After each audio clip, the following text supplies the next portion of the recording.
too. Knows about the grind. Yeah, the bubble grind. Now we have a guy that could probably get in there if you... It's game day. The Edmonton Oilers hit the road once again.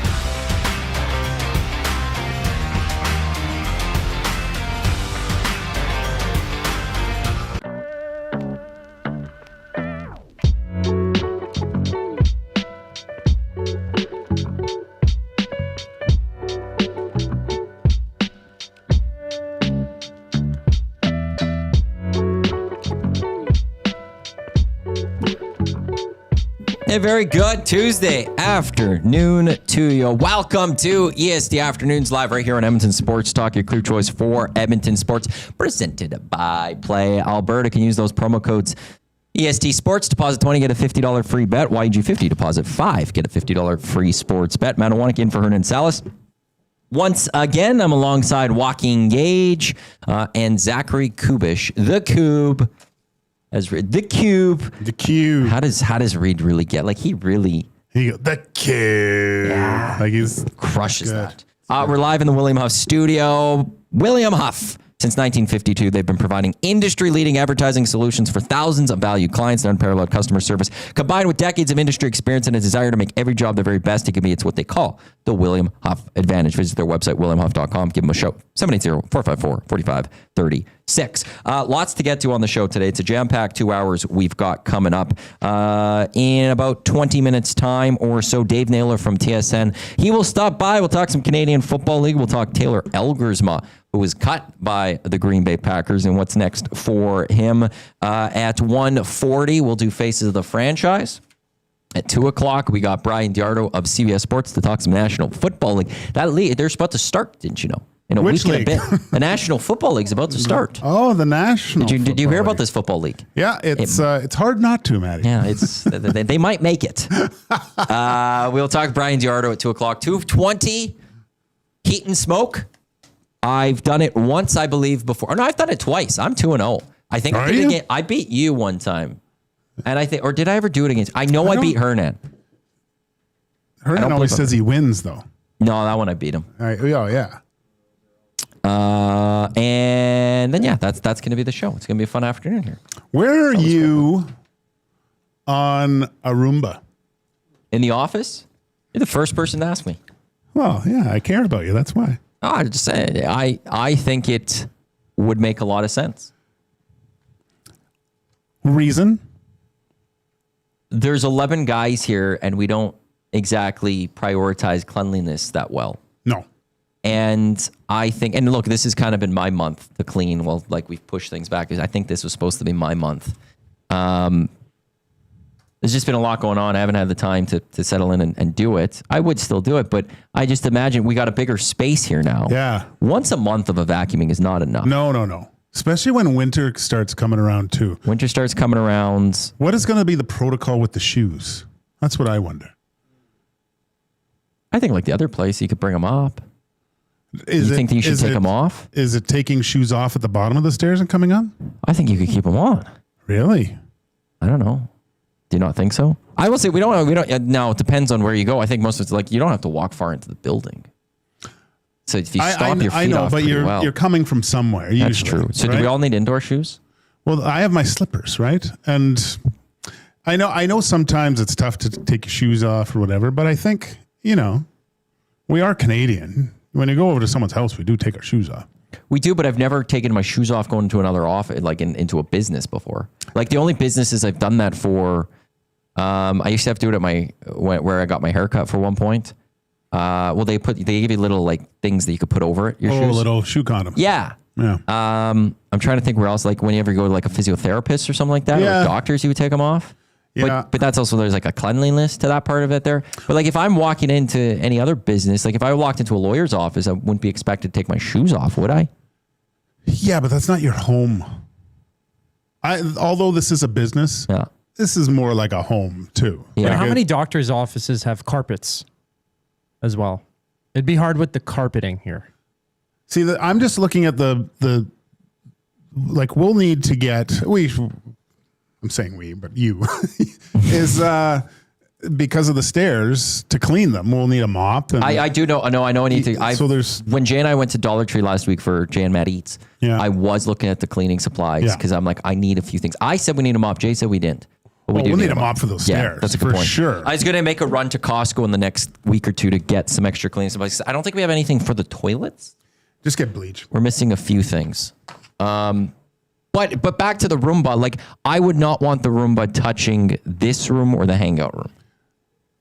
But With the cord, like, and I do need to get cable management to cover these things, but it's when I don't trust it messing with the computer or something. No. But for the rest of the office, I think it would just make things a lot easier for us. We don't have to worry about the vacuuming while we have to worry about cleaning everything else. Yeah. Because we have more to clean here than we do with the other place. Exactly. We have to take care of the 2 bathrooms. We have to take care of that kitchen. We have to get rid of extra garbage. Mm-hmm. I think a Roomba would be... I found one on Amazon while you 2 guys was going for like $350. Well, Amazon's great too, because I know you were on with the Morning Boys and you're talking about the trial. Amazon, you can return anything like Costco easily. I know, but then you got to go, like is it easier? Amazon returns are easier. Okay. Because, and I've bought in 3 different things over the last few days that I have to return because they don't work or like for what I need. Yeah. You just go on Amazon, you return it. And a lot of them is just take it to Staples. They Yeah, I know, scan your thing and they pack it for you. You don't even have to pack it. Oh. It's not like I'm doing this stuff anyway. I'm just No, I would much rather take it to Staples and they box it up for you and they deal with everything as opposed to having to go to Costco, showing my receipt, getting all that, waiting in line. I see. Yeah. No, I guess you might have to wait in line at Staples, but I'm all for a Roomba. Yeah, I'm interested to see how it would work. Put little googly eyes on it. Oh yeah, or whatever. Whoever put, I don't know, who would you put on there? Got to get some sort of sport theme on there though. Put Leak on there. Yeah. Yeah. There's also I'm for it. I am for Okay. it. And I think that's something that we should look at. It is something I could probably just buy and just expense it. Every month I send an expense anyways. Oh, so okay. What is adding an extra 3 something for Roomba? Yeah, no, it's really nice in here. Not that the other place wasn't nice, but you know, with I hate to say it, but winter is coming. Yeah. I never thought of that part of it. No, that bottom, I did look at that bottom, that like we have to figure out the bottom a little bit better. But I never thought that maybe we all need indoor shoes. I mean, just it makes it look good. I think a shoe rack, put them on there, slip on your whatever, and It's like I feel like I'm back in elementary school. oh, there's no cloakroom. Well, there is. There is. Put your backpack in there. Well, I put my backpack in my office. Oh, okay. Real STA. Amazon returns are getting annoying. Twice now I've initiated a return. They want me to buy a shipping label and the reimbursement details are so murky. Just supplies with a return label. That's why, like, you got to find the return where it says Staples or Canada Post or I think it's just those 2 right now. Maybe Pure Letter has it too, where no boxing is required, and you just show up and they scan your QR code and they deal with it all. That's the best. They're great. I got to get the Staples to do stuff. Estes tickets on sale now, $10. Edmonton's Estes. ESTYS at EdmontonSportsTalk.com. Send your email for how many tickets you want. I will respond to everyone. Once or twice a day, I'll get into there and tell you how to pay and then get you your tickets. Estes at EdmontonSportsTalk.com. September 16th, we celebrate year 2 of Edmonton Sports Talk at the Metro Cinema. 7 o'clock will be the show. So if you wish to join us for a fun night at the Metro Cinema, a very prestigious night, some would say. No doubt. Estes at EdmontonSportsTalk.com. A way to celebrate also our morning boys going on to Cruise FM. Right. Lots to celebrate. We have, like, there's a lot of categories that will be discussed. I think Rookie of the Year might be kind of in the bag, but you got Benny, you got Reed Wilkins, you got Jasmine, and you have Hernan all up for grabs. Like, you were already part of EST. Yeah. I'm like Makarov. It's just, it doesn't make sense for me to get Rookie of the Year. And Jay was already a part of it. Jay was eligible last year. Right. It was Jay, Trev, Zach, and HR Daddy. The Trev one, right? Trev took the prize home. So yeah, like that's going to be an interesting. There's a lot to go. It's going to be a fancy night. Estes at EdmontonSportsTalk.com. How happy are you for Taylor Swift and Travis Kelce? Are you going to buy them a Roomba? for their wedding. I think they can hire an actual person to do that. You happy for love, having witnessed love? I said it on Two Guys. I said I like that they're together. I don't know why. I think it's great. Yeah, and I think part of me was thinking, why do I like that? And you see commercials with little girls with 87 but Swift on the back watching football with their dads that hoping for a glimpse of Taylor Swift, right? When they're watching Chiefs games. I think it's great. To have another generation of people getting involved in watching sports as a family together. I love that. Those are cool moments. And probably because not that my family and I, we watch a lot of sports together, but that the gold medal game in the Four Nations, my wife and I and my daughter were all watching together and just like totally into it as fans. So yeah, that's cool that they can do that. I like it for the fact that it actually pisses people off. I don't know why their relationship pisses so many people off. And then look, it's not Taylor Swift's fault that she gets shown on the TV the entire time. She's gone to just support her boyfriend and watch him play football. And he goes to her concerts at times and he's just there to support her. But hey, she's a global star. So the networks take advantage and they show her on the screen. It's not her fault. And yet people cheer against these two and wanted the breakup to happen. And I think I'm happy that, okay, well, if they're happy, cool. Yeah. So I'm happy it makes other people upset. Like Jasmine's going to come in on the Hango. Yeah, she's going, of course they announced this before the NFL season. I don't know if that's not good, Jasmine. Well, that they have that. I know Jasmine's going to be all fired up. I guarantee Jasmine's going to be upset about this. It's weird. And it makes me happy that other people are annoyed by their love and yet it's continuing. I mean, sorry, Jasmine. Sorry. She is the biggest pop star on the planet. And she's I guess bigger than the NFL. Yeah. How many people get to say that in this world? That their entity themselves are bigger than the Shield. There's not many, face it, there's a lot of professional athletes that date, other celebrities, I guess, right? I think it's I don't know why it's so fascinating. Maybe it's just Taylor Swift, the phenomenon of her and what she does. And I mean, she's extremely talented. That's the thing, right? And probably a little bit of jealousy. But she seems quite normal, though. For someone that famous, when you hear her speak and stuff, I don't know if you watched some of that podcast with Kelce. I watched. I didn't watch like the one with Swift, or with Swift. No, I didn't throw it on. And she seems like she has a personality. She's funny. She pokes fun at herself, other people. Like it was good. She seems like she would be okay to be around. I'm not saying that came out wrong, but you could. It just doesn't seem like she thinks she's bigger than everyone else. Oh, Jasmine's already deleted it, but it's back. Their relationship is so calculated. I had to do the claps because you added the claps in there. So, okay, well. Who says they're not in love? Well, what purpose does that have? Them being calculated? Yeah. Travis Kelce becomes a bigger star, a little bit more known. But he was already in NFL circles. But he could get more endorsements. I don't know what Taylor Swift gets out of this. Nothing. No, she doesn't get much out of this one. Nothing.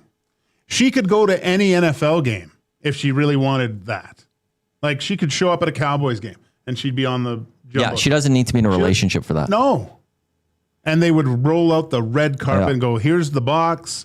Go sit with Jerry Jones. We'll do this, blah, blah, blah.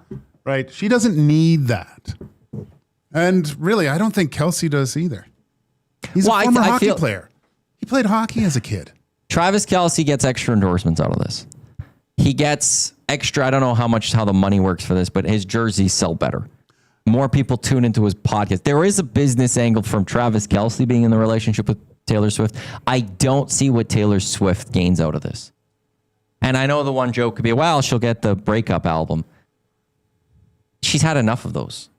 I don't think she needs Travis Kelce Probably for that. doesn't want to write one of those, although they're very successful. She probably wants now just the next chapter of her life and music is just being in love and having kids. Wait till the kids start coming.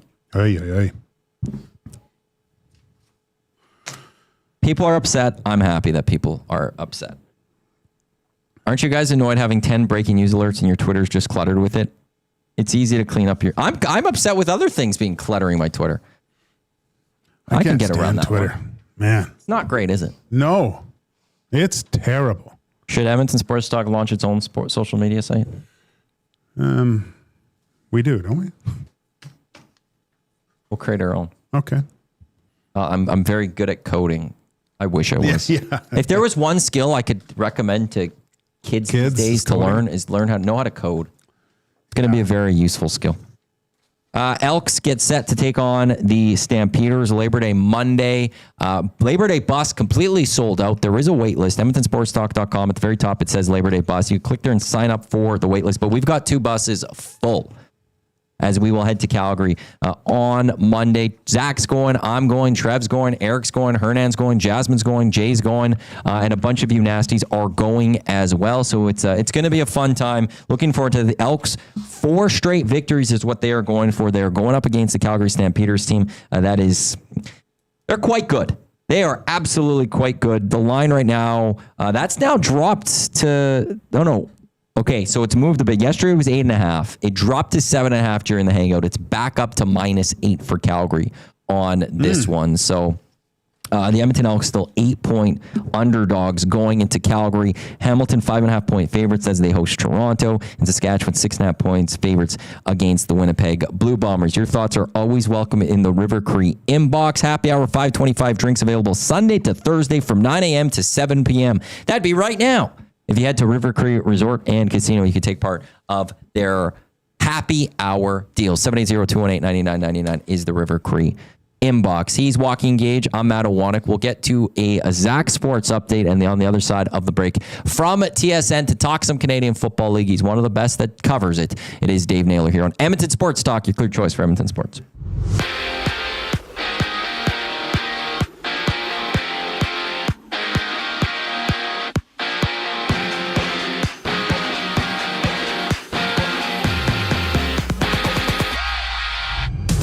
ESPN has reported that Deontay Johnson is being released by the Browns, while in Green Bay, the Packers have waived Canadian quarterback Taylor Elgersma, with the Bombers holding Elgersma's rights in the CFL. For the Saints, they've named Spencer Rattler as their Week 1 starter. They take on the Cardinals next Sunday, and the big news of the day, Chiefs star Travis Kelce and pop icon Taylor Swift announcing their engagement. While from Toronto, the Jays rematched the Twins, Toronto finding a 10-4 win in their series opener last night against the Twins.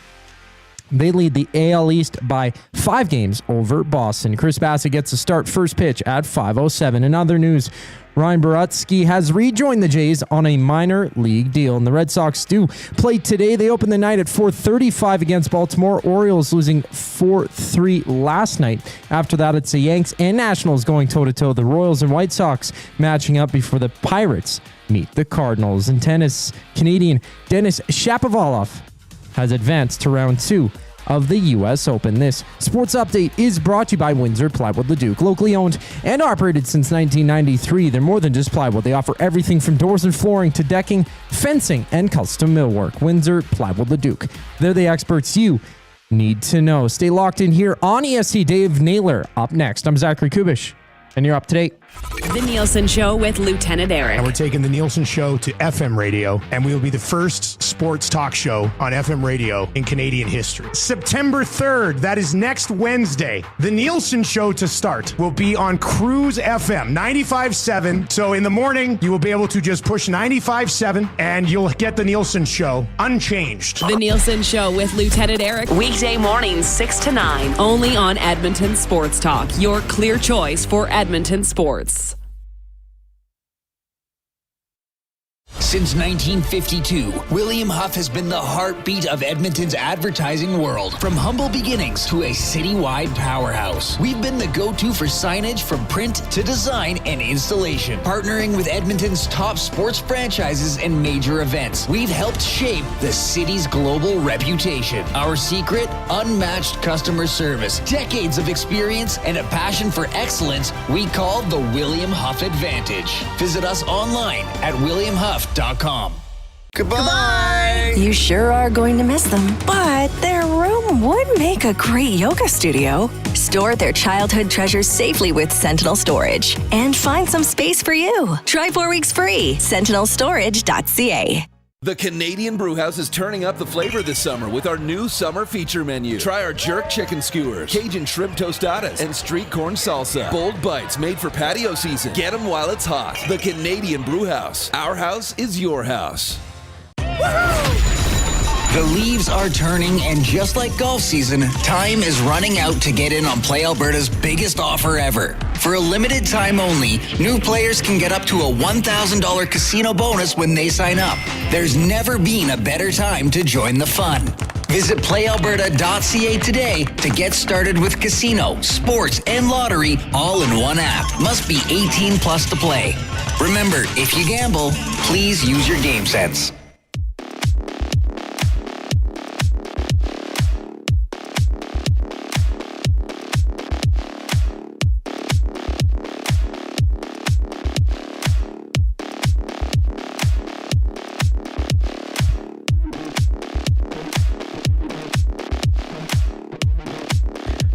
Return here on EST Afternoons. Matt Iwanyk in for Hernan Salas alongside Joaquin Gage. We've got Zachary Kubish, the Coob, on the other side of the camera. In a couple minutes, Dave Naylor from TSN will pop by as we'll talk some Canadian Football League as well as Taylor Elgersma as he was cut by the Green Bay Packers. He was very impressive through preseason, but they're electing to go with, I believe it's just 2 quarterbacks. So he is, I'd be shocked if he doesn't find another team to jump onto. The Winnipeg Blue Bombers do hold his rights. They could put him on their practice roster, says a Dave Naylor tweet, but we'll get his takes on what he thinks is going to happen with Wilfrid Laurier. Quarterback, Canadian Taylor Elgersma. The Toronto Blue Jays, they will be in action tonight.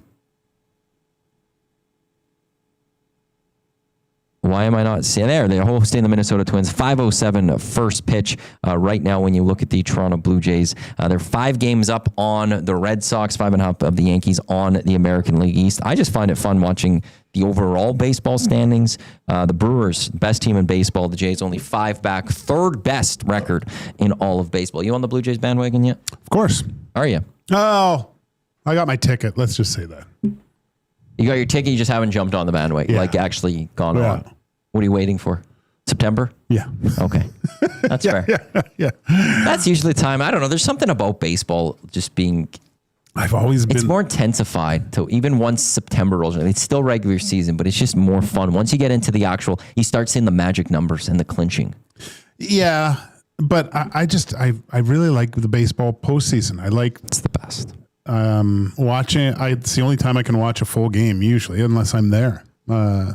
The strategy, the pitching, all the little things that happen throughout the game. It's quite the chess match with managers too, and you start to learn the lineups and who's coming up, right, and all that stuff. So I find that intriguing because I'm not always into it, right? Yeah. So I don't know how baseball fans that follow 162 games do it. Yeah, that's a hard one. That is hard. Lucas Holt from Will and the Wolf did it with the Jays a few years ago. Did he? He'd record games and he'd watch them all basically. I don't think he missed many that year, so I was really impressive. We got to talk some Canadian Football League, and Dave Naylor of TSN stops by on the show today. Dave, we really appreciate the time. Obviously, here in Edmonton, we're looking ahead to that Labor Day Monday game between the Stampeders and the Elks, and I do want to start from a Calgary Stampeders perspective because this season, they win against Saskatchewan twice. They sweep Winnipeg through 3 games. But I don't know. For me, it feels like there's not enough people around the CFL, or there's maybe still a little bit of doubt in the Calgary Stampeders. What's left for the Stampeders to prove right now that they are the best team in the CFL in people's eyes? Boy, I don't think a whole lot after that game on Saturday. And I think, the consistency really has been their defensive play, which is, remarkable given that they basically have completely new personnel on defense, pretty much start to finish, if not new to the league, then new to the Stamps. And it's very hard to handicap players who've never played in the CFL. And I think it's one of the things that makes the league very difficult to predict. You can see a name on a training camp roster, and that guy could be cut before week one, or he may be the guy that everybody's talking about by midseason. And the Stamps have a few of those. And, you think of the elements that make a great team. They play stout defense. They are great against the run. They're great at the pass rush. They have the best running game in the league. And, Vernon Adams, he doesn't match up numbers-wise with some of the other quarterbacks in the league, but he wins. And I made a comment the other day on our post-game hit about Vernon Adams kind of has a unique distinction. I mean, he has multiple interception games where he plays really, really well and his team wins, which is not that common for quarterbacks to be able to pull off. Usually if you're throwing lots of interceptions, it means you're having a bad day. I mean, he had a 2-interception game against Saskatchewan and threw 3 touchdown passes, and they won comfortably. So, other than turning the ball over a little bit, which I think, has been potentially, obviously in one game, that can really undermine. That would be one of the issues, but I don't know what the Stamps would have to do right now. The weird thing about their record, of course, is that they have 2 losses against Ottawa, but both of those kind of come with asterisks. Mm-hmm. One was played in a monsoon where it was basically impossible to throw the ball, and the other one was P.J. Walker's first start where, Ottawa smartly game planned them to take away the run, forced him to throw the ball. He threw in 3 interceptions, and Ottawa won. But I think after this last week, there's not a lot for the Stamps to prove that they are legit. Dave, you hear a lot of head coaches and player personnel. They talk about momentum and bringing the last game's success into the next game.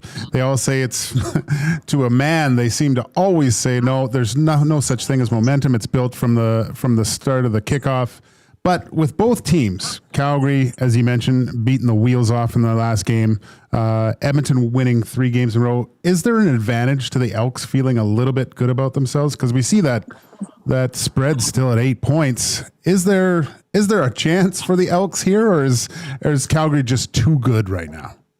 Oh, I think there absolutely is a chance, because if you go back before the 3 wins, they played Saskatchewan very tough and would have beat Hamilton had Keon Julian Grant, caught a pass that he dropped in the end zone. So they're almost riding 4 in a row. This has been a dramatically different team. I mean, 6-7 games into the season, this was at least statistically about the worst defense I'd ever seen. And I don't mean that individually or on paper, or you look at the resumes of the guys. No, not at all. But performance-wise, I mean, I went through it. I'd say it was around early August. And they were pretty much last in every single meaningful category on defense. I'd never seen that before this far into a season. Well, the defense is playing better overall. I think you see it on the back end and the front end. And Cody Fajardo was, just changed the dynamic on offense. The thing you notice when you watch their offense with Cody Fajardo is there's a certainty about it. I mean, he's so quick, such a quick decision maker with the football. There isn't that kind of uncertainty at the quarterback position. And look, it shouldn't shock anybody. He played really well last season in Montreal. He's not washed up. I think if you were handicapping those 2 quarterbacks going into the season, you would understand that Trey Ford was the long game, but the better quarterback who could help you win right now was always going to be Cody Fajardo, I thought. And I think that's been proven out. Davey, with Cody Fajardo, how much of, obviously he's come in and done a great job with this offense and given them a little bit more confidence. But how does that work on the defensive side of the ball? Obviously, Edmonton losing one of their leaders in Nick Anderson, but it seems like even the defense is gaining a little bit of juice with Fajardo's play. Is that one of the reasons why we've seen a little bit of a turnaround with the Elks D?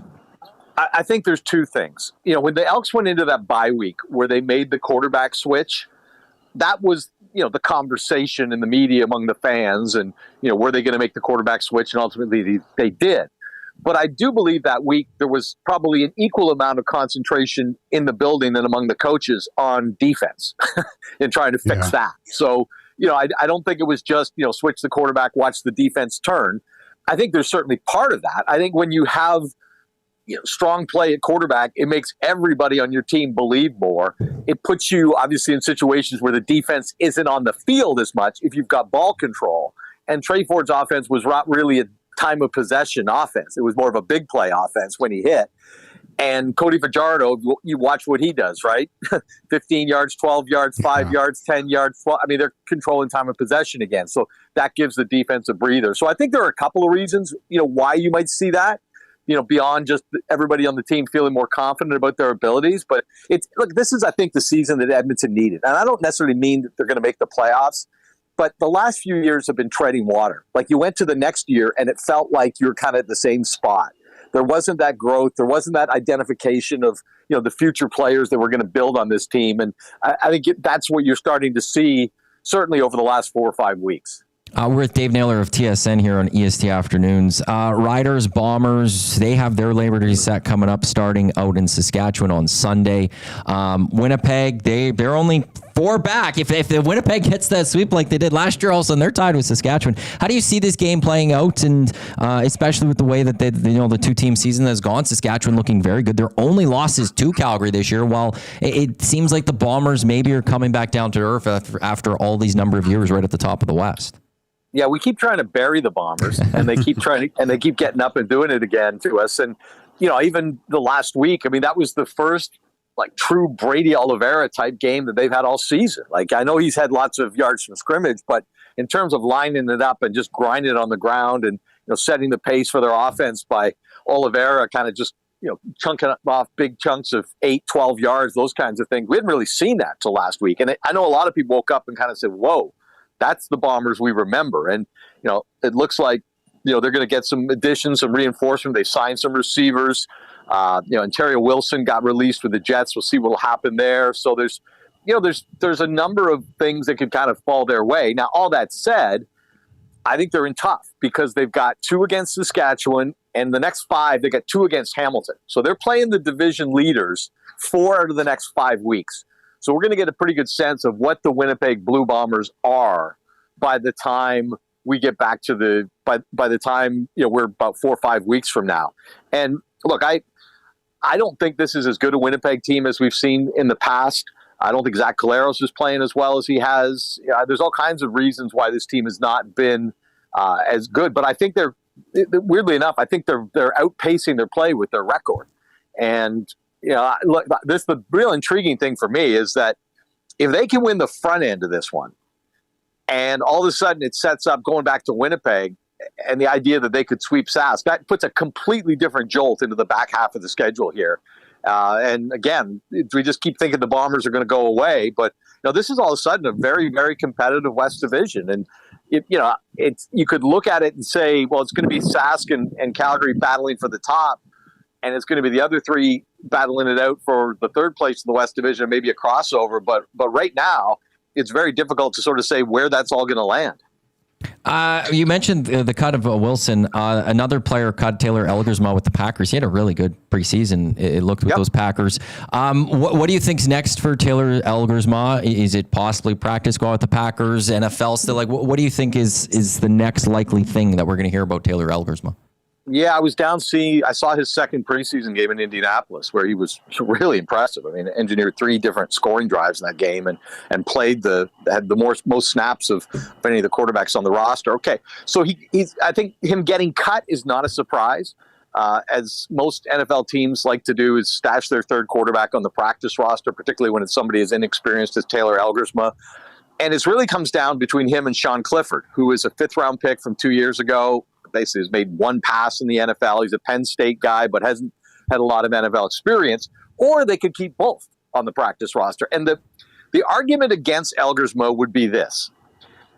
If you only keep him as your number 3, and somehow you suffer 2 quarterback injuries in the first 5 weeks of the season, which is not unheard of, is he really ready to start an NFL game? And with all due respect to what he did in the preseason and how he's looked through camp, and I think it's an incredible step up he's made going from U Sport to the NFL. And, oh, by the way, playing a different game along the way as well. I don't know that he's ready to start an NFL game or going to be ready to start an NFL game at any point this season, or that the Packers, more importantly, would feel like that is. So the one thing about Sean Clifford as your number 3 would give you is probably a higher floor on the performance you would get out of him if you had to start him.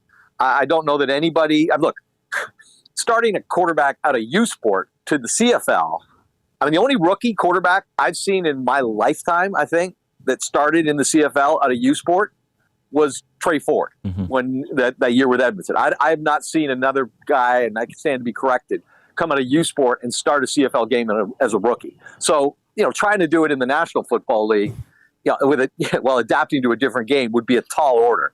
So, we'll wait and see where the practice roster lands, whether Elgersma gets the invitation, whether Sean Clifford gets the invitation, whether they both do. And then, of course, Elgersma would have to clear waivers. Tough time to get, because if someone else is going to claim you on waivers, they got to put you on the active roster.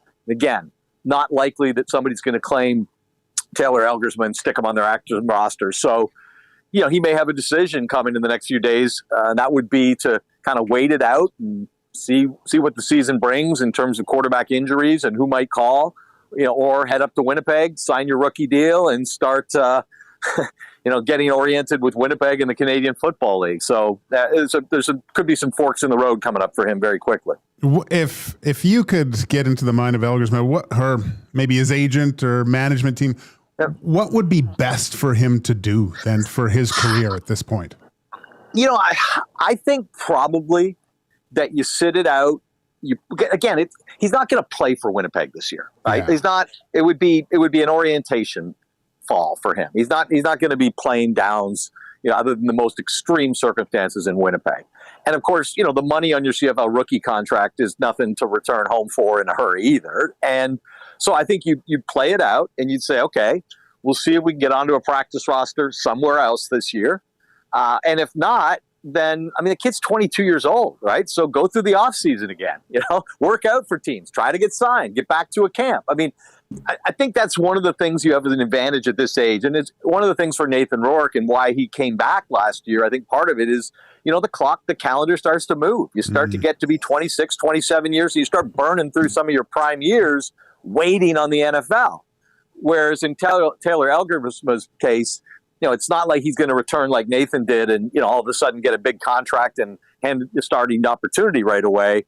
And you've still got loads of time. And if I was his agent, I would say, go home, work out, stay in shape, get ready, sit by the phone, and we'll see what happens. And if by next spring, you haven't got signed, you're not going to get into a camp next summer, then, we'll sign in Winnipeg next May.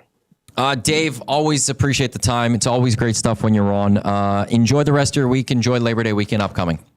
I certainly will. One of my favorites of the year. Thanks, guys. Dave Naylor of TSN right there. I will say he says always one of his favorites for me. That if I had to pick we're doing the face of the franchise. If I had to pick 4 moments of the year that I absolutely love, I think Labor Day weekend's there. Oh yeah. The only I don't think I could put 2 CFL there. I think Grey Cup's a little ahead of Labor Day. Well, it is.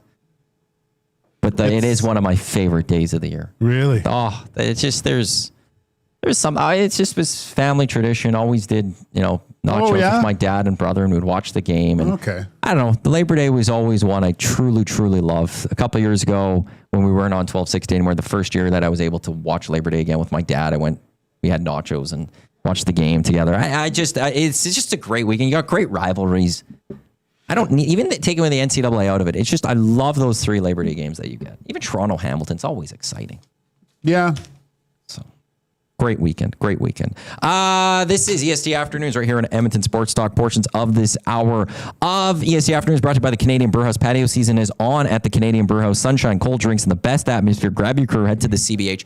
Very thankful for the CBH and Patty at the CBH as he has set Jay and I up at a CBH University in Calgary. We'll do pre and post game on Monday for Labor Day, live from the Canadian Brewhouse in Calgary, right by McMahon Stadium. So we got that sorted out. That is good. Jay and I now know where we're doing our pre and post game show next Sunday. When we come back, Faces of the Franchise here on EST Afternoons. That's following a Coop Sports update. He's Joaquin Gage. I'm Matt Iwanyk. This is Edmonton Sports Talk, your clear choice for Edmonton Sports.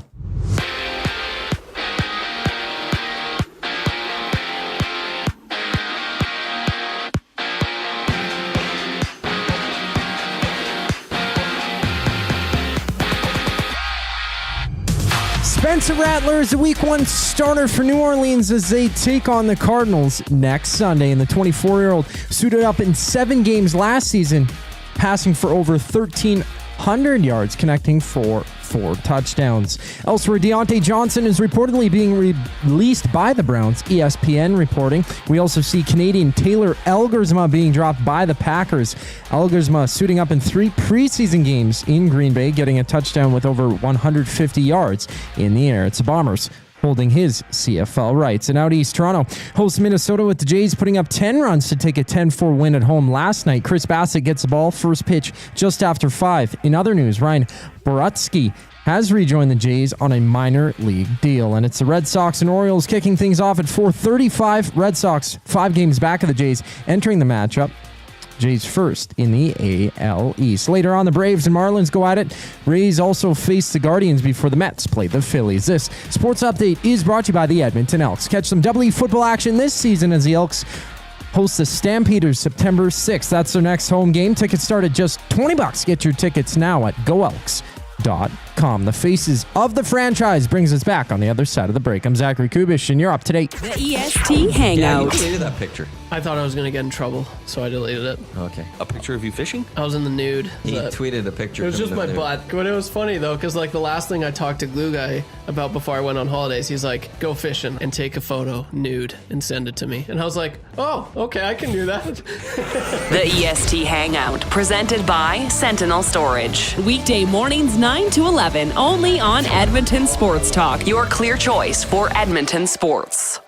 World-renowned top psychic medium and the star of Meet the Frasers, Matt Fraser comes to River Cree Resort and Casino on September 12th and 13th for a couple of special live shows. Join Matt for 2 nights of healing, hope, and laughter. Matt has become a trusted figure for people seeking closure, guidance, and connection with their loved ones. Don't miss Matt Fraser live at River Cree Resort and Casino September 12th and 13th. Both shows are 18+. Get your tickets now at rivercreeresort.com.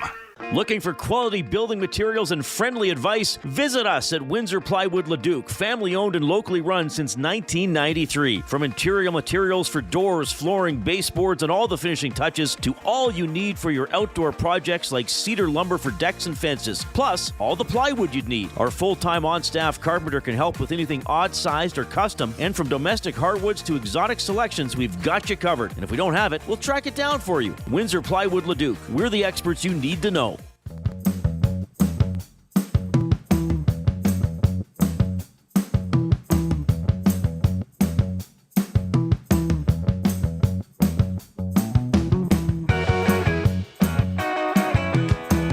Return here on EST Afternoons on Edmonton Sports Talk, your clear choice for Edmonton Sports. 3 o'clock, Reed Wilkins Show. Jay Milne and Tom Gazzola with you here until 6 o'clock. Wheels in the nasty chat. How come BC and Montreal don't play Labor Day weekend? They have done that. Used to, when there was 8 teams, they would always play on like the Friday. But then Ottawa came in and they tried mixing things up. Montreal, Ottawa, but really in the end, there was always just that game that was there, and it was like, oh, okay, whatever. BC, Montreal, Montreal, Ottawa, BC, Ottawa, whatever. No one cared. I didn't have the history of the 3 Labor Day games. Battle of the Prairies, Battle of Alberta, Battle of Ontario. So I'm actually very happy that they've gone to just 3 games. So in a perfect world, expansion, CFL. If you expand to 5, a 10th team, you have 5 games a week, and every team, I think, goes down to 1 bye. Yeah. It changes the game completely. I think you'd have, I don't think you have, or would you you might be able to do 2 byes still. But you could take 2 teams off any given week. You'd have 4 games every week. And then you could maybe set up. Where does the team go? Quebec City. Quebec City? That's the main one that it gets talked about. You guys were talking about that a lot. That's the next one that people are talking about, is that Quebec City. Who's talking? Was Jade and you talking about that? Were you guys on the pre and post game show? It's been talked about a lot. Have you? Yeah. Tommy's talked about, we talked about it on the Hangout and stuff. What about Victoria? I don't think BC would allow that. Like, that's too close to Vancouver. It's not really that close, though. It's 3 hours, but it's a ferry. I say more Kelowna. Can you build a 20,000er? I don't think there's enough to support it in the winter. You don't need it in the winter. It's the fall. I mean, they've got 165,000 people. I don't know. You need 20,000 people to show up. Kamloops, maybe? But you got Kelowna, then there's the Penticton region. There's enough in that area, I would think, maybe. I don't know. If you do that, then Winnipeg has to go back out east for divisions. So I think you want Quebec City to keep that a little bit more normal. He's Joaquin Gage. I'm Matt Iwanyk alongside the Coob. We got to do Faces of the Franchise. You boys ready for this? I was born ready. Coming up 2 o'clock, Bryan DeArdo of CBS Sports talks some NFL. Were you going to say you're ready? I was going to say I'm born ready. But Walk said it first. Here comes the wheel. Let's see who we got.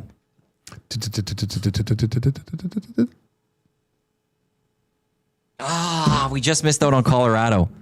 Instead, we got Toronto. Dun, da, da, da. The Toronto Maple Leafs. I know. Wow. Good thing we have a guest coming up at 2 o'clock. We don't have to spend that long here. Okay, Toronto Maple Leafs. This is a long history here. If you look at, they've got a lot of retired numbers. They've got a lot of Hall of Famers. Where are we starting with this one? Well, who's the first player when you think Bill Barelko? He disappeared that summer. There's Matt Sundin. There's Sittler. There's Dave Keon. I feel like those are some really good ones. Wendell Clark pops up. You got time for Gilmore?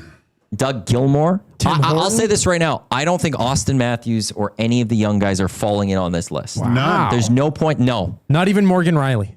You're funny, too. I thought you were being serious at one point. I think when you look at the Toronto Maple Leafs, this latest generation, there's no point of even talking about them. I think they're out.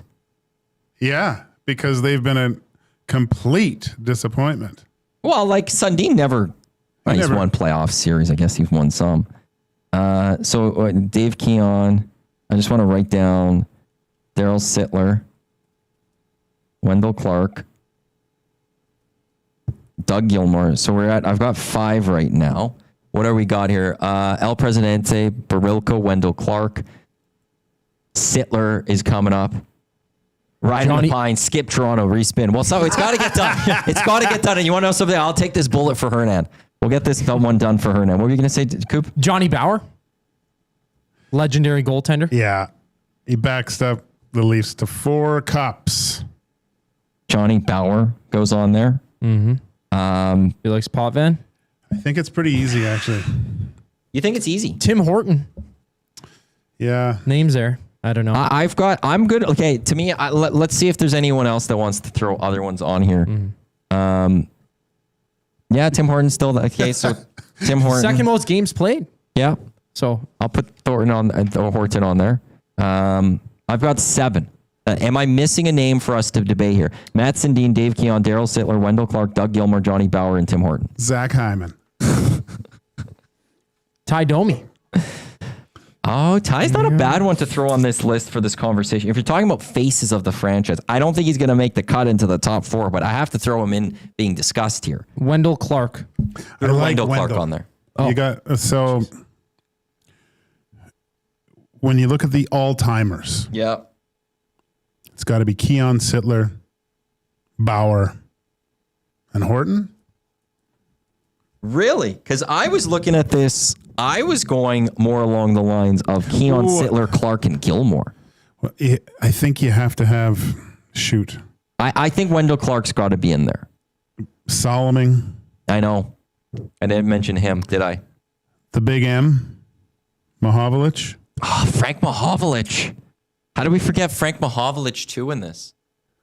His brother was my coach my first year. He was a recovering alcoholic. I'd never seen a man drink 6 O'Douls quicker. Oh, it's just a Pete Mahovlich. O'Doul. Yeah, he'd have 6 O'Douls at the front of the bus when we'd, and he would just crush those things. And he, I think I've said this, but man, so he brought his dog to practice most days in the old Center 200 in Sydney, Nova Scotia. And he would take his dog and put her in the penalty box so she could watch, right? And when we wanted a break, one of us would just go over and open the door and the dog would all of a sudden be out on the ice, and Pete never picked up on it. He goes, God, that dog is smart. She keeps getting out of the box. It was unbelievable. Oh man, I remember the first time we had a meet and greet, the start of the season, and Pete was there, and Scott Housen was our GM, and I was talking to Scott, and first year pro, all this stuff, and Pete goes, Joaquin, I'd like you to meet my wife, and I met his wife or whatever, and then she went and would talk to someone else. He goes, yeah, that's my second wife. Wait a second, that's my third wife. It's crap. I can't even remember my second wife. He was great, man. I loved Pete.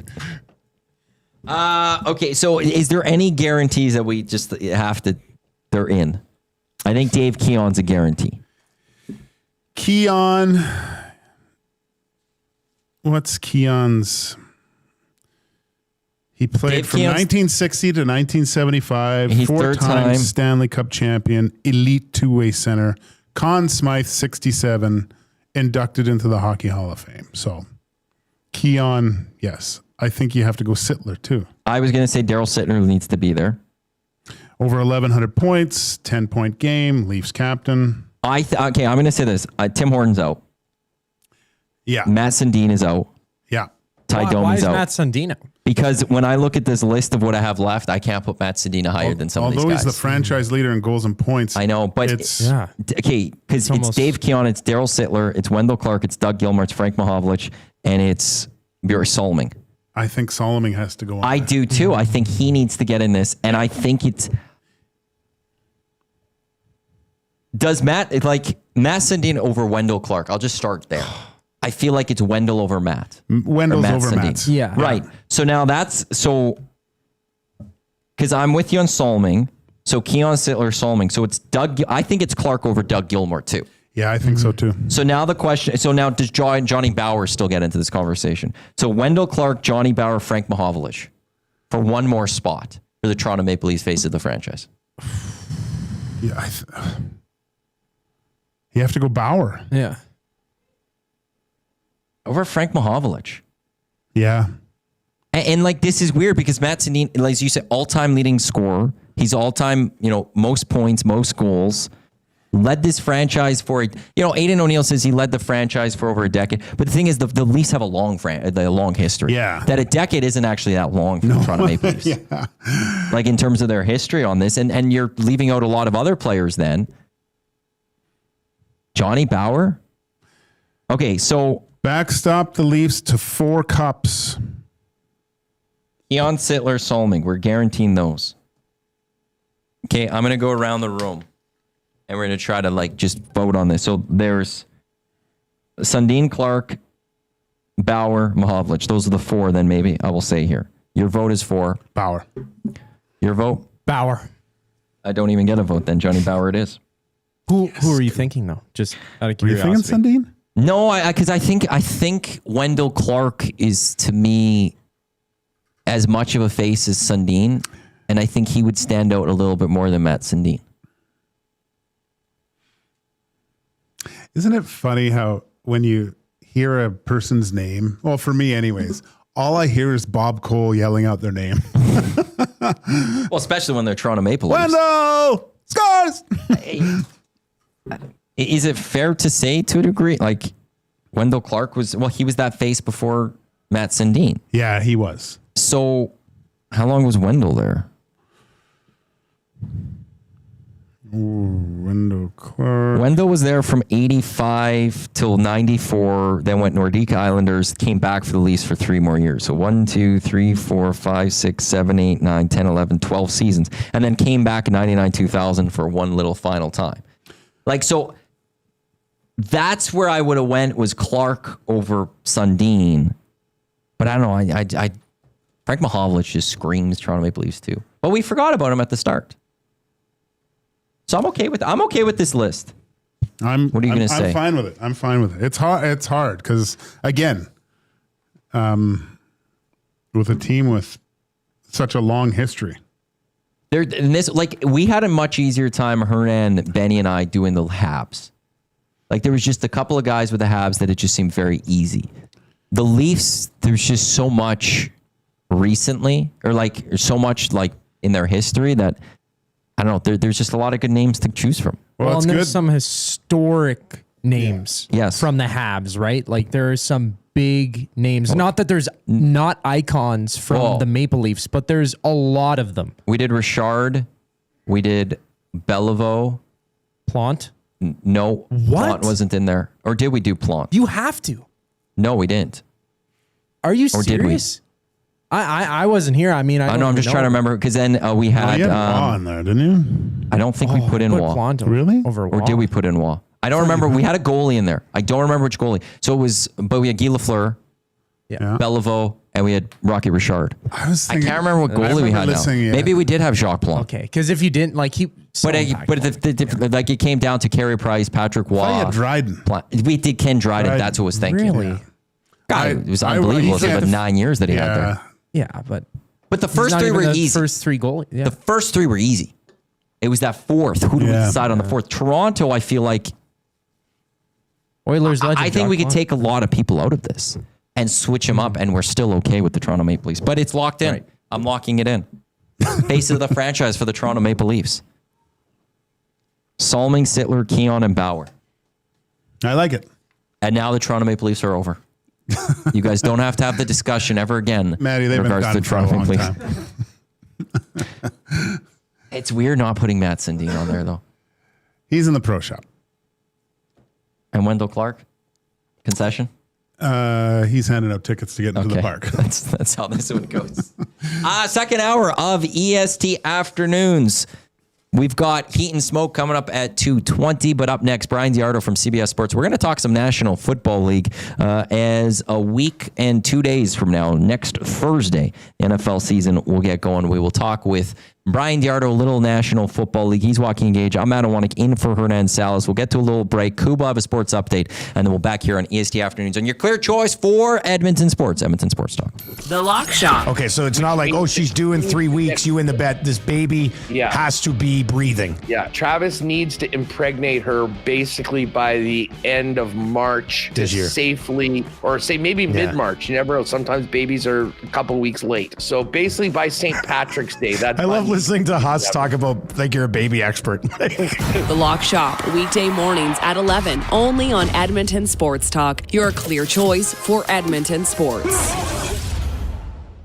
Summit Racing Equipment brings you the earth-shaking thrills of Monster Truck Throwdown at Edmonton's Rad Torque Raceway. 3 massive shows, August 22nd through 24th, featuring 8 incredible trucks with high-flying thrills and jaw-dropping stunts, including Alberta's own Crude Behavior and Roughneck, along with a return of Avenger and more. Experience the epic power of Monster Truck Throwdown, August 22nd to 24th at Rad Torque Raceway. Don't miss this all-ages event with kid tickets starting at just $17. Get tickets and info at radraceway.com. You know Dawn. Everyone knows Dawn.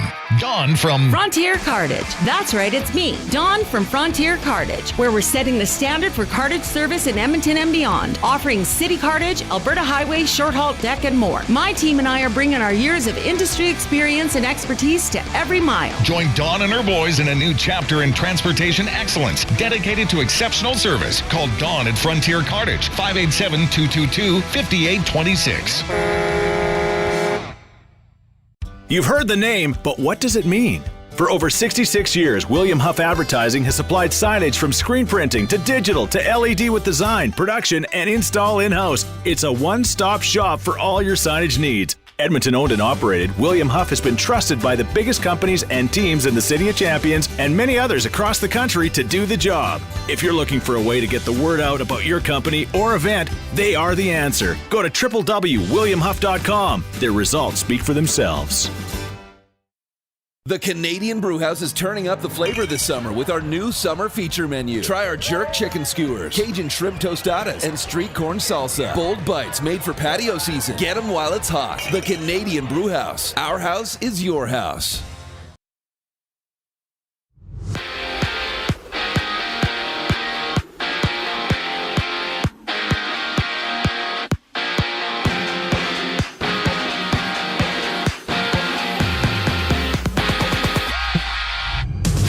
In NFL news, the Saints announced their Week 1 starter Spencer Rattler gets the ball for their matchup against Arizona after he saw 7 games last year being good for over 1,300 yards and 4 touchdowns. Well, from Green Bay, Canadian Taylor Elgersma has been cut from the Packers' 53-man roster. His rights are held by the Bombers in the CFL. Meanwhile, ESPN has reported that the Browns are releasing Deontay Johnson.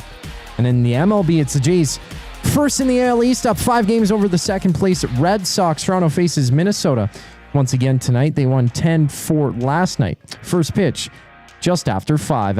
And at 4:35, Boston is in action against Baltimore. After that, the Rangers and Angels rematch. Then it's the D-backs battling the Brewers. I'm Zachary Kubish. That was your sports update. The second hour of EST Afternoon starts right now.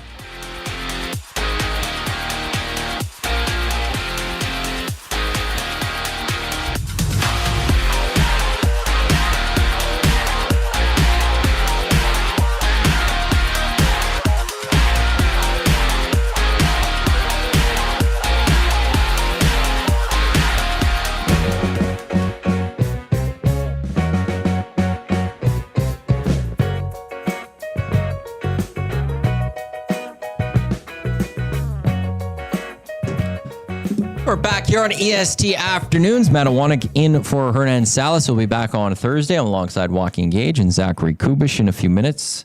Bryan DeArdo, CBS Sports, will pop by to talk some National Football League. We're live in the William Huff studio here in the West End of town since 1952.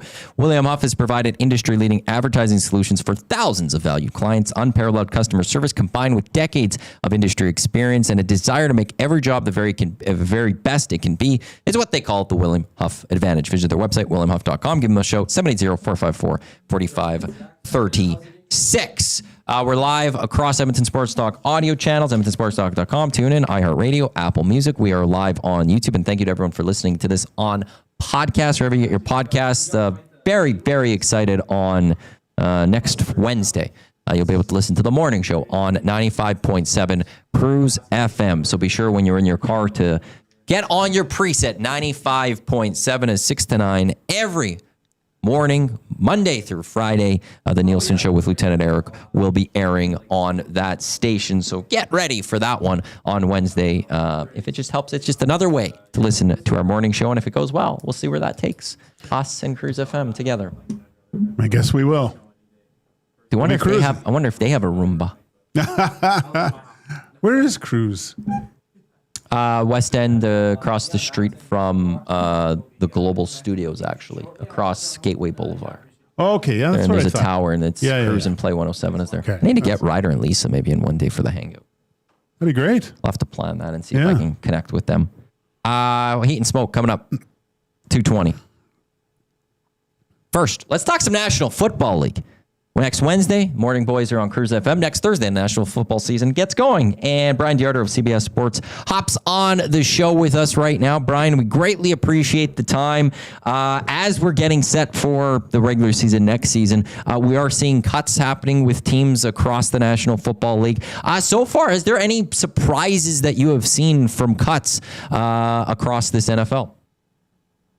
Boy, always good to be on with you guys. I would say there's not like one in a silo, but I'll say like the NFL is just more and more becoming trends. So we saw a few days ago, there was all of a sudden a run on trades for second-tier receivers. Now, as we get closer to now, I mean, no, it's 4 o'clock, so now all the cut downs have happened. Teams are now at the 53.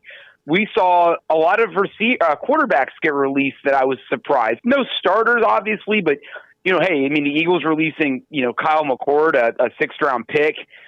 That's surprising. You would cut bait with a rookie. Tyler Huntley, the Browns releasing him. I thought he potentially could be a practice squad guy for them. And then the Browns trading Kenny Pickett to the Raiders. I mean, Kenny Pickett getting traded in itself is not terribly surprising. But just, again, the fact that we're seeing all these, second-tier quarterbacks, either getting released or getting traded, is a surprise to me. I mean, Detroit's 2023 3rd-round pick, Herndon Hooker, was just released. Is just another example of that. So, yeah, I mean, it's funny because, again, the quarterback position, you could argue, is the most challenging, the most coveted position to have in all of sports, but yet there's a lot of notable backups that are there for the taking right now. I'm going to look at two specific franchises, Cleveland and Indy. Joe Flacco, the starter for week 1 for the Browns. Daniel Jones, starter for the Colts for week 1. Which quarterback do you think is going to last longest as the starting quarterback of their team before a switch is made? Well, that's a great question. I haven't been asked that, but that should be a story. I need to get off the phone and start writing here. It's yours. So I would say, I'll have to copyright you or something, but I would say, I think neither. I would say Daniel Jones from the standpoint that, because I think the Browns. It's nothing with him. It's more the Browns want. I think they want Shedeur to start, or more so, owner Jimmy Haslam wants him to start. I don't think Kevin Stefanski, he wants to do whatever is going to help his team win. But I think that there is kind of an unwritten, or at least not to the public. There is a decree within that facility to get Shedeur Sanders on the field, but he's got to be better than Dylan Gager, which at this point, if you look at preseason performances, it's not there for Shedeur. But I think for that reason, I would be more willing to lean towards Daniel Jones getting a longer leash and therefore playing longer into the season than Joe Flacco might. Brian, I always hate these questions at the beginning of the season, so I'll ask you, looking at MVPs, do you look at it as just the same old with, you look at Mahomes, Jackson, Allen, or in your mind, is there someone else that could possibly come up and battle for that position by the end of the season? This is why you guys are the pros, asking just phenomenal questions. I'll say this. I'm sick and tired of what's happened, which is that this award now has become the quarterback award. I mean, a running back hasn't won it since 2012. A defensive player, I think, has won it like once or twice, I think. Or Alan Page did it way back in, I think, 1970, 71, around that time. And then maybe Lawrence Taylor did, but I don't think so. So it's just become a quarterback award. The receivers never won it, which is kind of mind-boggling to me.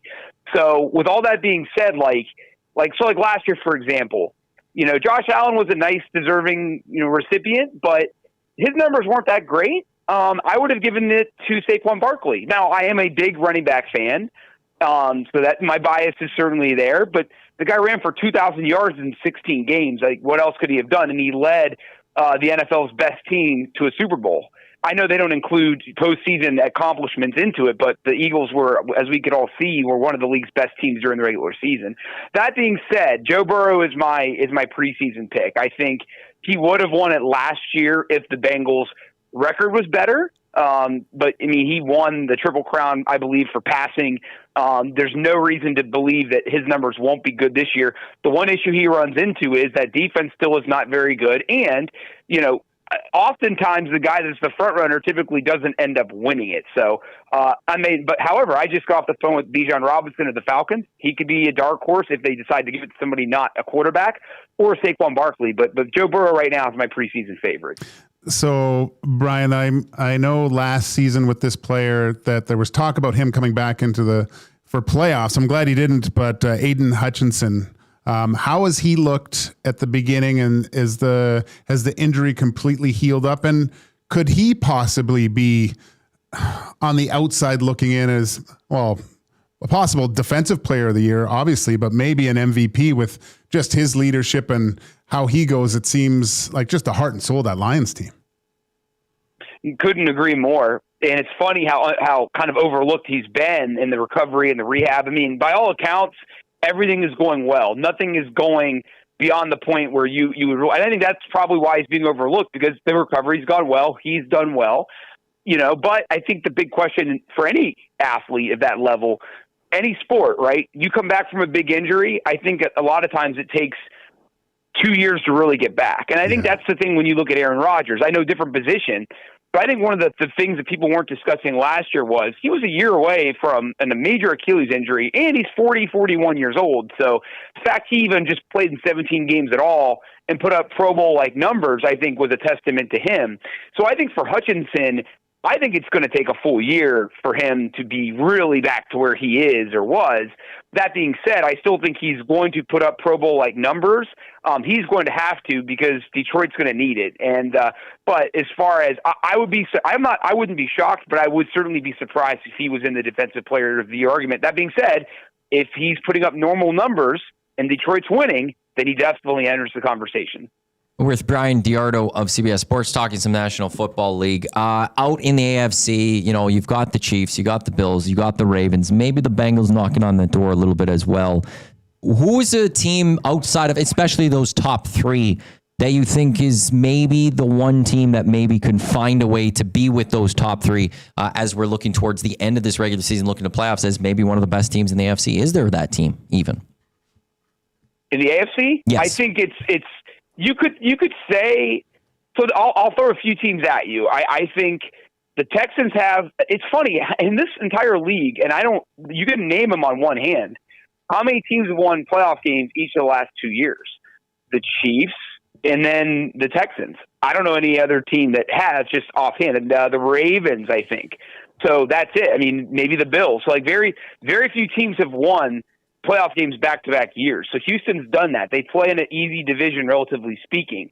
So they should win that division. They're going to get a home playoff game. It might be the Steelers or a tough wild card opponent, but they win that game, then we could see where they go. I love what they've done with their receiving core. I think C.J. Stroud is motivated to play better. He was fine last year, but he kind of failed to live up to the rookie season numbers that he put up, which were astronomical and were record-setting.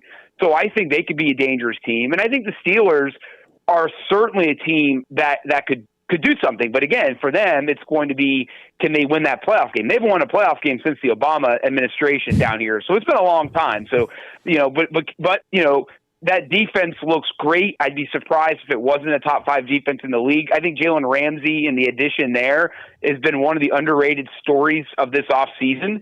My question for them is that offense. How long is it going to take for that offense to get together? Specifically, I think they're going to maybe miss Najee Harris. Now, the other couple teams, Denver is one.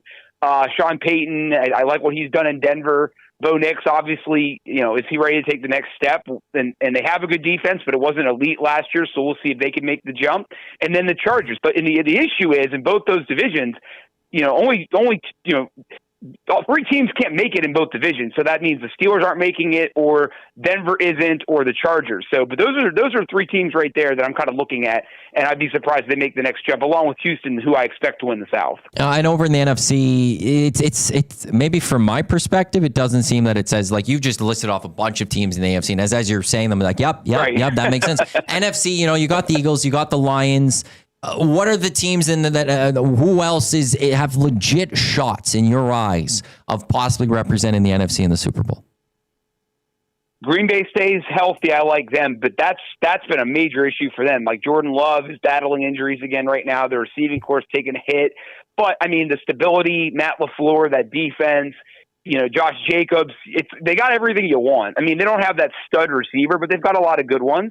I'm not ready to say Detroit's done, but I think their window is really, really getting close to being shut. Washington with getting McLaurin back, I like them, but I think they could take another slip.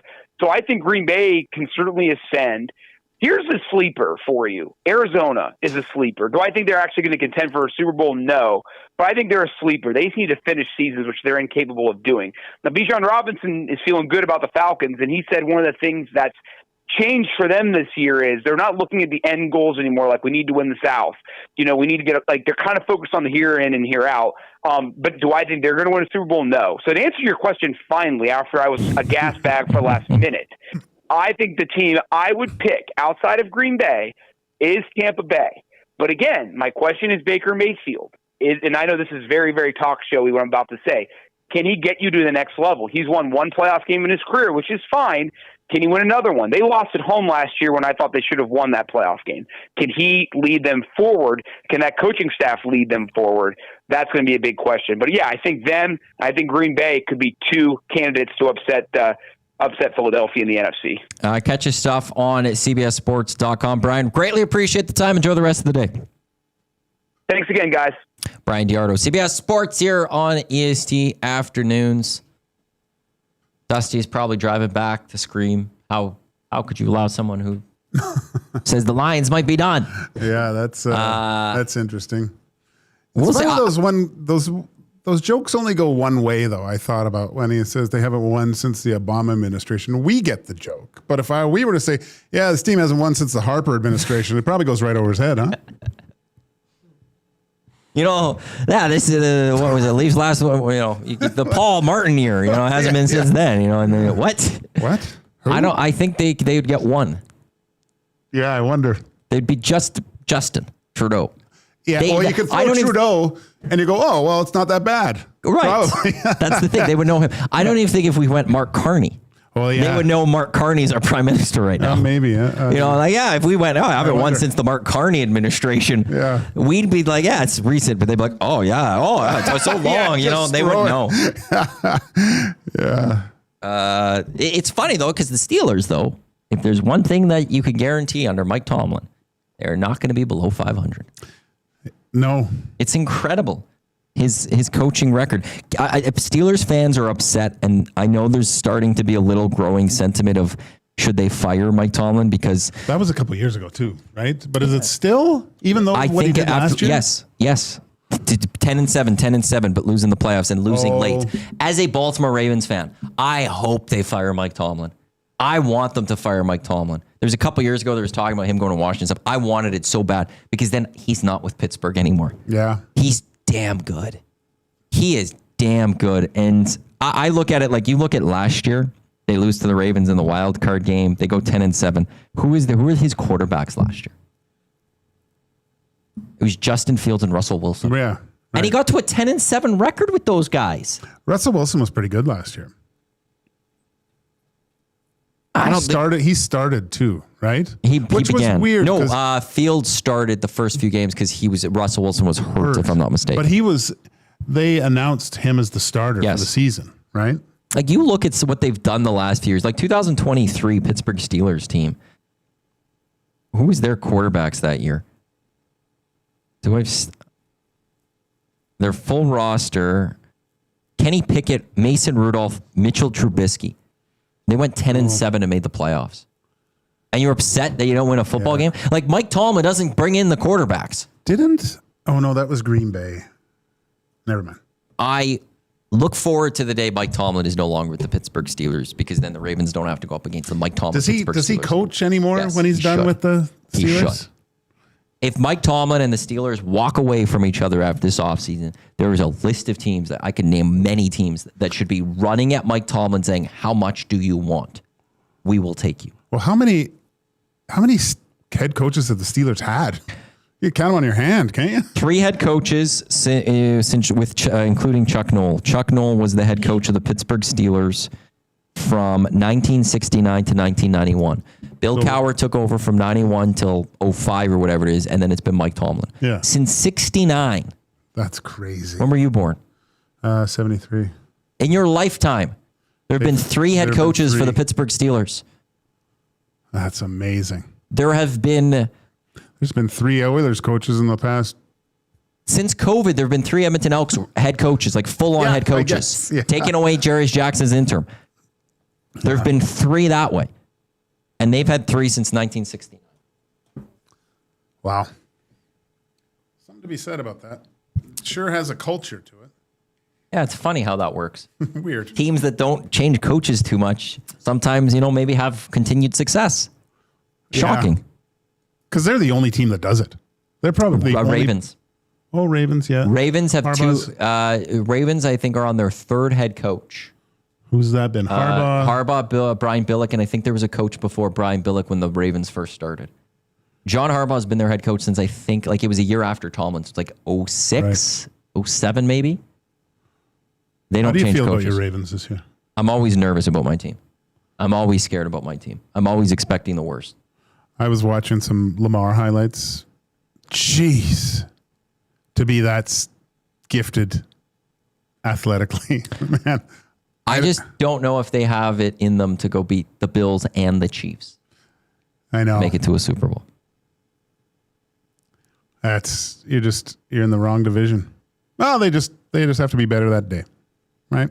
That's the beauty about football. And the thing is, 2 years ago, if they don't fumble on the one, they probably beat the Kansas City Chiefs, go to the Super Bowl, take on the 49ers. Last year, if Mark Andrews catches the damn football on one of two occasions, they probably beat the Buffalo Bills. Like, I don't even look at those games. And as good as the Chiefs and the Bills were in those games, there's a large part of me that go, the Ravens lost themselves. Like, they shot themselves in the foot. When he dropped that, I was going to text you. And then it was like,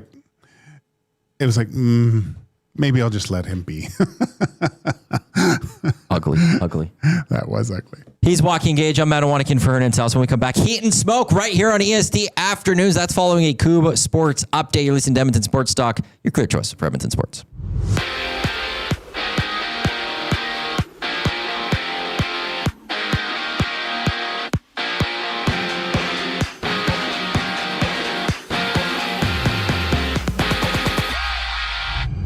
According to NFL Network, the Chargers are moving Najee Harris to the active roster as he continues to recover from a non-football related injury. And ESPN has reported that Deontay Johnson is being released by the Browns, while in Green Bay, the Packers have waived Canadian quarterback Taylor Elgersma. The Bombers hold his CFL rights. For the Saints, they've named Spencer Rattler as their Week 1 starter. They take on the Cardinals next Sunday. And the big news of the day, Chiefs star Travis Kelce and pop icon Taylor Swift have announced their engagement.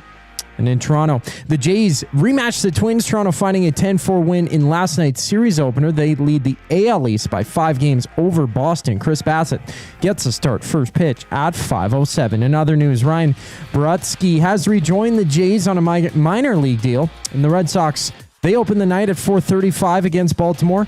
After that, the Yanks and Nationals go toe-to-toe. The Royals and White Sox match up before the Pirates meet the Cardinals. This sports update is brought to you by the Capital Care Foundation. Financial support deeply affects residents at Capital Care, whether it's a one-time donation or monthly contribution. Every penny counts. Find out how you can donate at capitalcarefoundation.net. It's Heat and Smoke on the other side of the break. I'm Zachary Kubish, and you're up to date. The Reed Wilkins Show with Jay Milne. Elks running back Justin Rankin. What elements do people maybe not see that you could tell them about Cody Fajardo and how he's helped elevate this team? He's a true pro, a real vet. He's cool, calm, collected. He keeps the guys, real level-minded, just making sure that regardless of the situation, ready to win.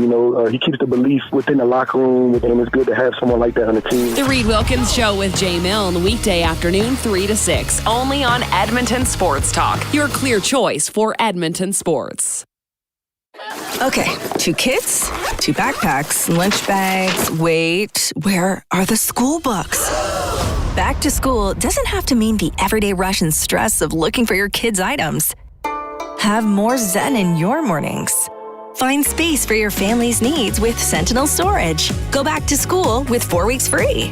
Reserve your space today and find the peace of mind your morning needs. Visit sentinelstorage.ca. Buy Canadian, store Canadian.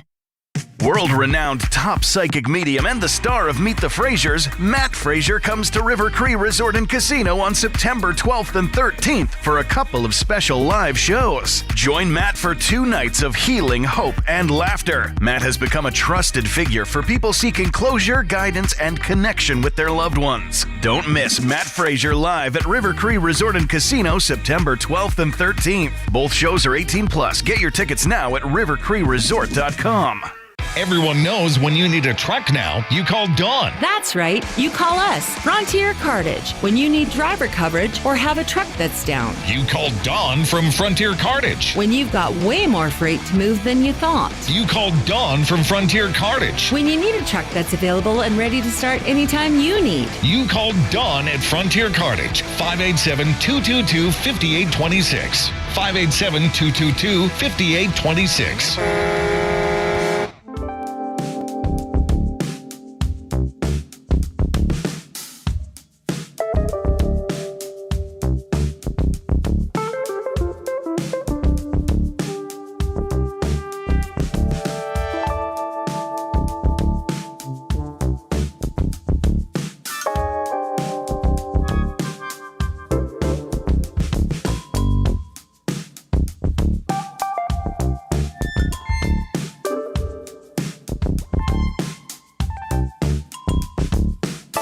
We return here on EST Afternoons. Matt Iwanyk, Joaquin Gage. For those watching on YouTube, seeing Gager talk to me there.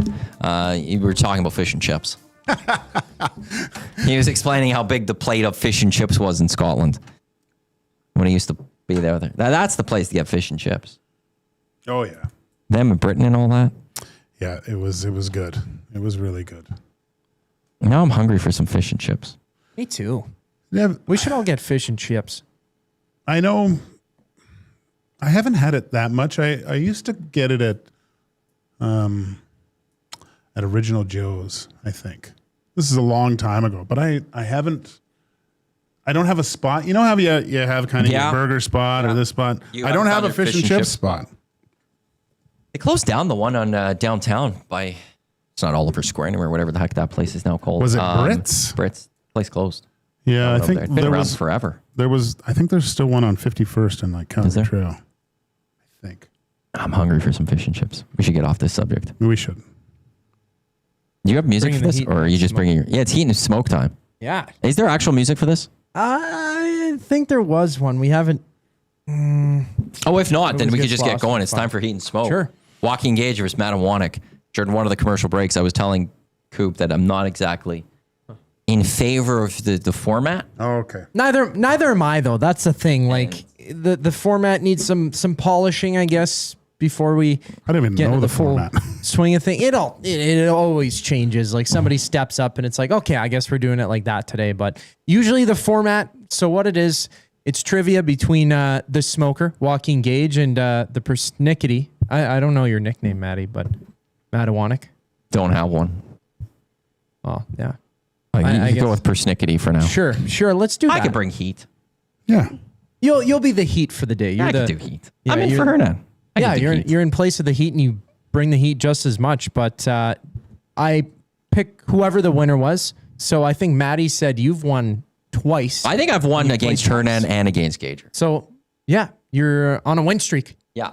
So you're looking for the 3 in a row, just like the Elks got. So we will start with you. You will get the first. I get to start as the winner? Yeah, Sure. I know. That seems weird. Winner always gets everything. All right. That's fine. Winner's out. So I'll winner take it. gets the first crack at the question. Okay. You guys will have 2 chances to answer. If you give an answer and it's wrong, it'll defer to Gager and it'll just go back and forth those 2 times until somebody gets it or doesn't. And then I say you guys suck and I move on to the next question. But if you get it right, you can answer the next question. That's how we get it start right, I still answer the next question. I know. That's I how thought it's it was been. if you got it wrong, then you get to keep going because the other person got it right, so they don't get to keep going. See, it's too confusing. So I am very I need to write the rule book here. I need to speak to my I will say ChatGPT. for year 2 of EST Afternoons, this needs to be sorted in a less complicated way. Yes. The fact that now I get to start as the winner, and I could just run through the table here possibly. That's what you could. And you get nothing. Just like a game of 21. Remember the old NBA Jam? Or no, it was Jordan versus Bird, I think. You could play it winners outs. If you scored, you just win again until the other guy stops you. I am... I kind of like it, though. In a way, but it will be revamped for when Hernan I believe, gets back. Yeah, it'll be easier to understand. I just have uploading something.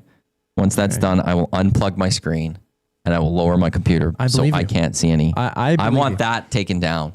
What, this? I see our faces on your screen right now. Yeah. Are you going to get answers from the nasty chat? Where's the nasty chat? I took it off. You went full screen? Participants thing. Well, it's the winners of the I just don't worry about it. Don't worry about I want to worry about it because I don't want him cheating on me here, There's Coop. nothing going to be coming up here. Gager's the most honest guy the here. Nasty chat on that one. I know. That's why I'm about to take it down. I just need to finish this. Oh my days. Or whatever. You can get rid of it. You know what? We're going to do it anyway. Okay? I'm down. All right, Maddie. Get ready, get set. First question. So Taylor Algersma was cut from the Packers, and the Bombers hold his CFL rights. What overall did he go in the most recent CFL draft? What overall? Like you want the number? Yeah. Which overall did Algersma go? I got to grab my phone just because I'm looking at the calculator. Okay. Oh, yeah. He's looking at the There's calculator now. Yeah. Yeah. I think he was I think he was a 3rd rounder. Or did he go 4th? I think he was 3rd rounder. And it probably would have been like, so if there was 9 in the first round because there was 1 loss, but Calgary got to jump in. And then, okay, I'm just going to add a couple of numbers. I'm going to say 32nd overall. 32nd overall in the CFL. Yeah. No. Gager? He wasn't drafted in the NFL. I don't believe. Fourth overall? Yes. Maddie? I get to go again? You get to go again. 28th. 28th. Whoever gets it closer. Now I have to do math. Joaquin? Let's go 39th. 39. You said 32. He said 4. Well, unfortunately, that would be... What's closer? 4 or 32? I can't do the quick math. What's the number? It was 18. 18th overall. You know what? I'm just going to say you guys both get that wrong. 18 minus 4 is 14 picks away. 18 plus 14 is 32. It'd be 32. So my 28 was closer. 28, yeah. Yeah, my 28 okay, is closer. well, reluctantly. What do you mean reluctantly? Yeah, it wasn't Good job, Maddie. close Good enough. job. It wasn't Good job. close enough. I thought you'd be within 3. But that's just me anyway. It was second round. Second round he went. Must have been second All round. right, maybe I was this thinking one- third, but they added like some extra picks, so I was trying to calculate that. I was wrong. Yeah, My but CFL. So I'm up 1. you are up 1 Okay. again. Yes, you're up 1. I don't like the judge being against me like this. I know. All right, Tyson Barrie announced his retirement this week, of course. How many games did he play for the Oilers?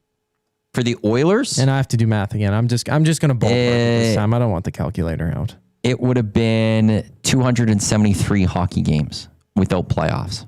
Are we doing playoffs? Are you just doing regular season? Just regular season. 200. I don't know. Or just... I'm going 280. Right. What did I say? 283 is my number. 283. 283 is my official number. Final answer. He was with the Oilers for 4 seasons? 3 seasons. That's what I was trying to figure out. Don't give him that hint there. Don't tell him numbers here. Now you're just trying to help him win this. I'm going to go maybe. 186. 186.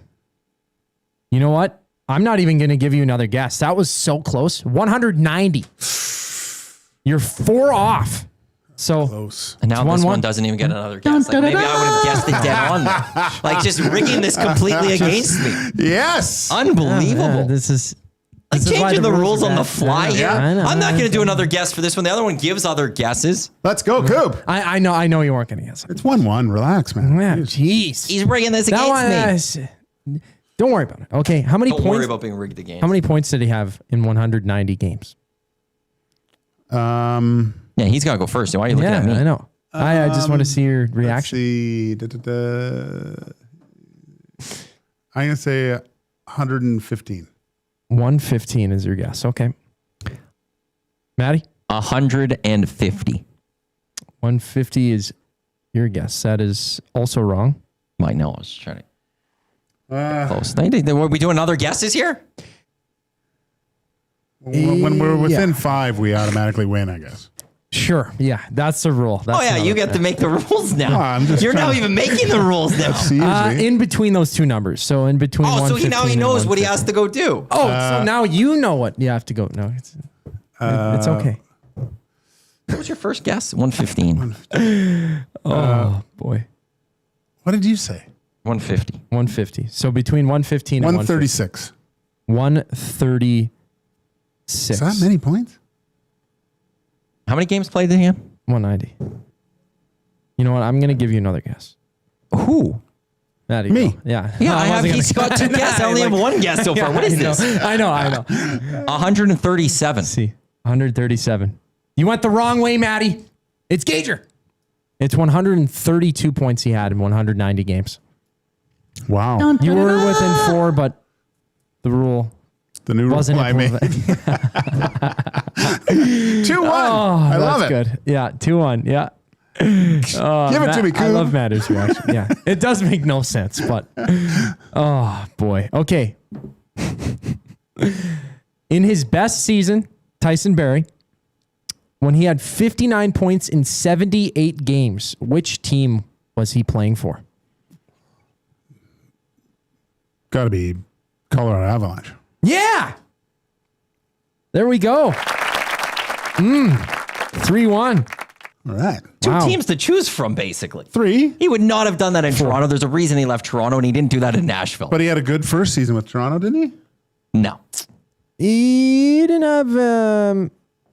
Gave him a 50-50 chance there. Or no, didn't he go to Nashville? After or no, that Edmonton. was after. The one season Nashville. he was in... And then he had an Calgary. alright Calgary season. doesn't count. In 70 games, he had 39 points with the Maple Leafs in 1920. Yeah, not 59. It's close. Not He gave you- 59. he gave you a 50-50 but he had 8 more chance. games. He had 8 more games played, Matty. Lead him to more water here, Coop. I will. Yeah. All right. So this is going to be a player profile. The next couple of questions here. So I'm going to give hints, and each hint gets closer and more obvious for who the player is. So per hint, you will get one guess. Okay. So you will have a guess, Maddie. If he gets it right. Unless he gets it right, like he which would be deserves. Like if he gets- unbelievable. absolutely. Hernan's he done that deserves it. before. Has he? So Good for Hernan. yeah. So who is this player? He's an OHL champion with the London Knights. OHL champion with the London Knights. I'll go with Corey Perry. No, I like to guess so. Maddie? Oh, I don't get another question, like clue?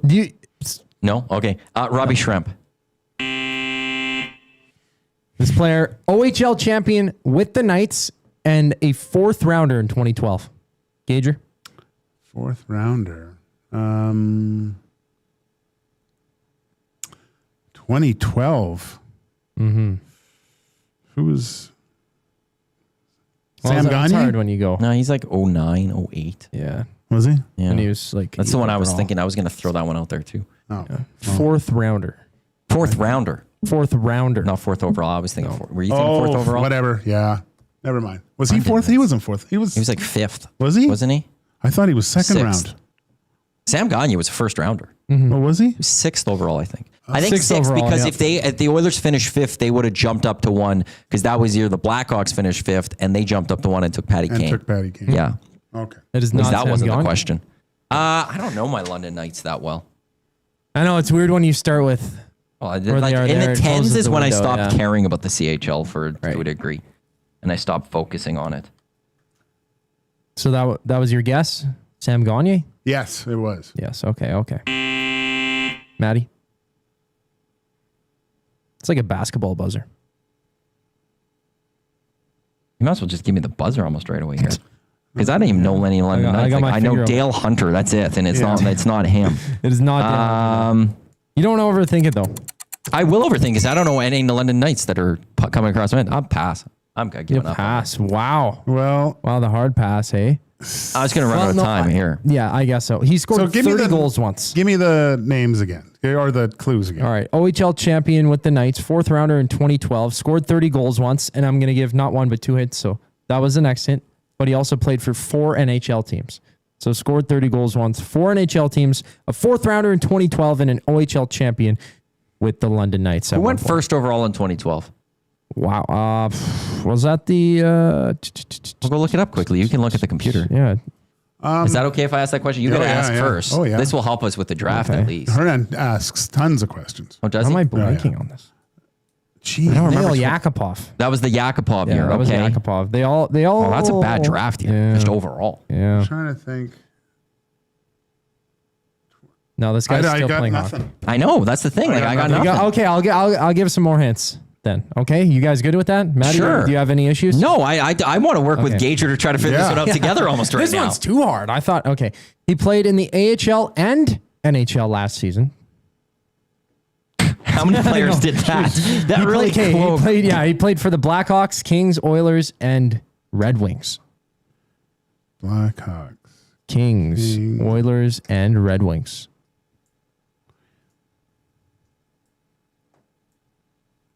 I have no This is idea. a tough one.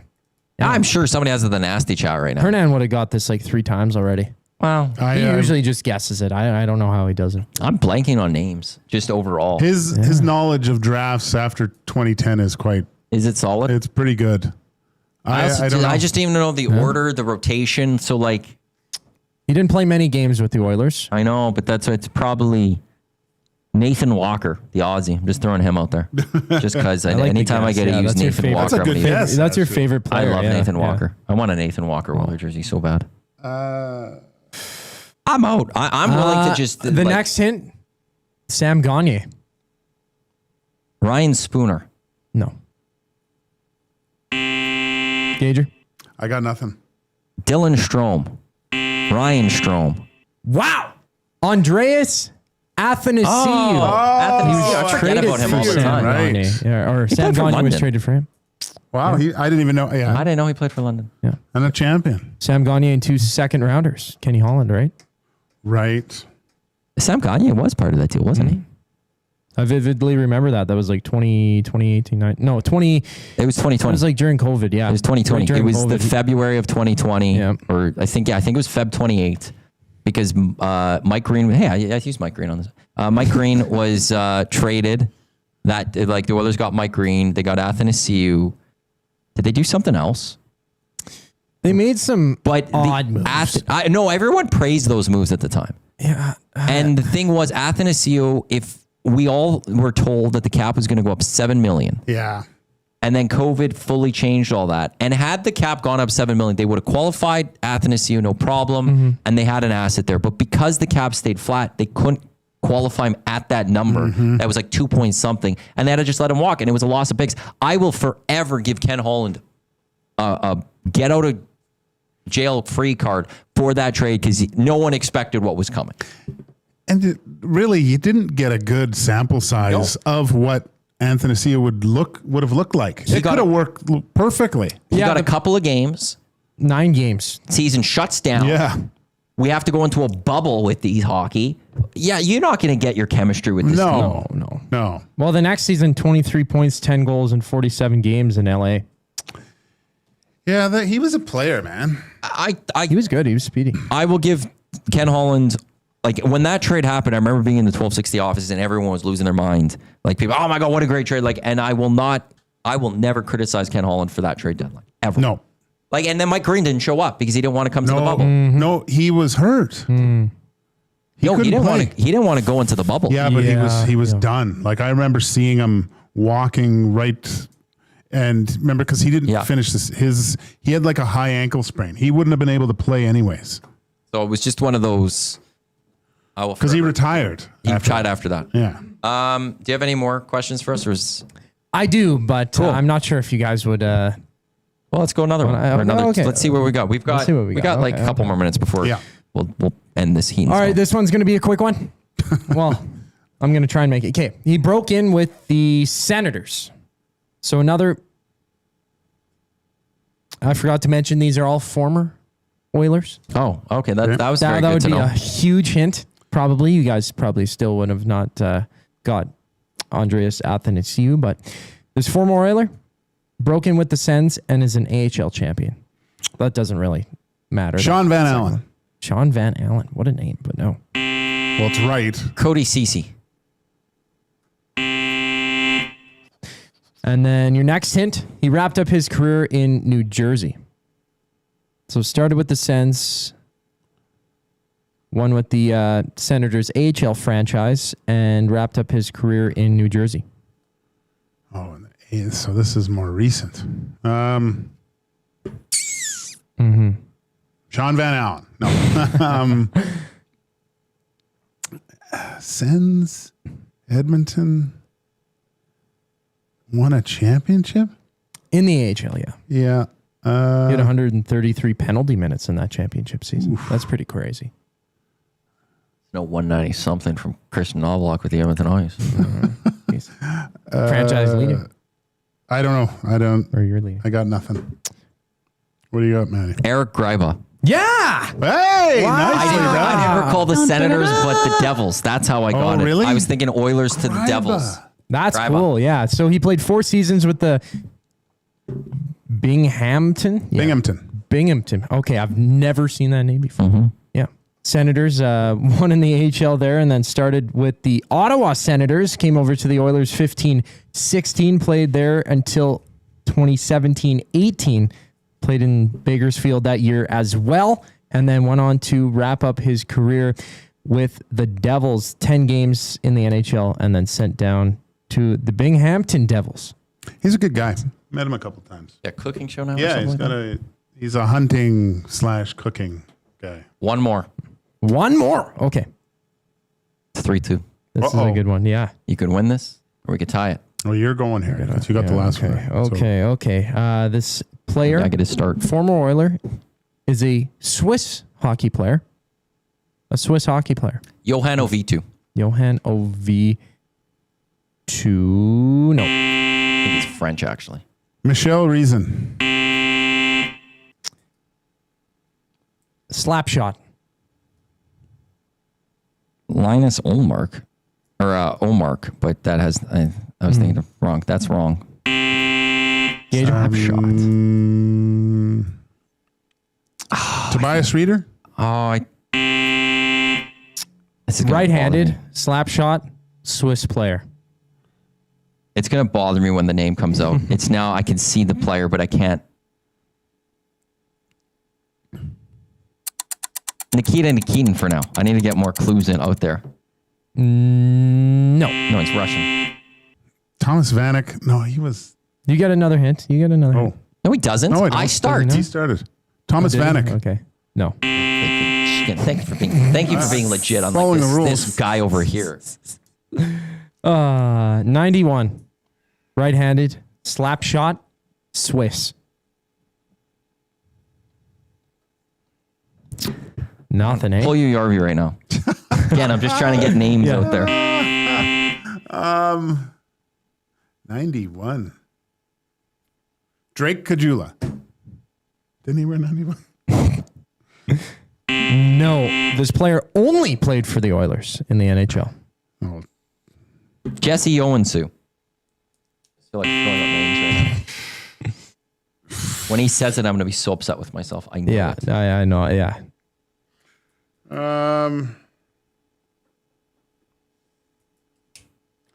What's his name? Yeah. Oh